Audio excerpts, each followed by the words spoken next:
પ્રાયોજક છે cancer healer centre, a new beginning. Anand ખંભાતના પીપળોઈ ગામે આઈટીના દરોડા, તમાકુની ખરીમાં આઈટી વિભાગે દરોડા પાડ્યા છે. મકાન તેમજ ખરીમાં તપાસની કાર્યવાહી 2 ટીમો દ્વારા મકાન તેમજ ખરીમાં તપાસ હાથ ધરવામાં આવી. મહિલા પોલીસની ટીમ પણ કાર્યવાહીમાં સામેલ. આઈટી વિભાગના અધિકારીઓએ મીડિયાથી અંતર રાખ્યું છે. અધિકારીઓની કોઈ પણ માહિતી આપવાનો ઇનકાર. વિરમગામના થોરી થાંભા પ્રાથમિક શાળામાં શિક્ષકોએ વિદ્યાર્થીઓને જોખમી મુસાફરી કરાવી છે. ખાનગી વાહનમાં બાળકોને બેદરકારીપૂર્વક બેસાડવામાં આવ્યા. બેંક સહિત અન્ય જગ્યાએ ફેરવવામાં આવ્યા હતા. વાહનમાં વિદ્યાર્થીઓને ખીચોખીચ બેસાડવામાં આવ્યા.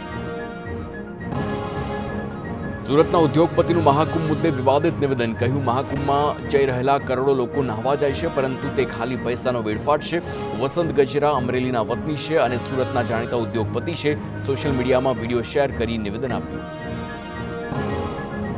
ઉદ્યોગપતિ વસંત ગજરાના મહાકુંભ મુદ્દે બફાટ બાદ જ્યોતિર્નાથ મહારાજે આપી છે પ્રતિક્રિયા. કહ્યું, જો તમે સનાતન ધર્મમાં આસ્થા ન રાખતા હો તો વ્યક્તિગત રીતે કોઈને પણ વાંધો નથી, પરંતુ આસ્થાનું અપમાન કર્યું, જેનાથી સનાતનના ભક્તોની લાગણી દુભાઈ છે.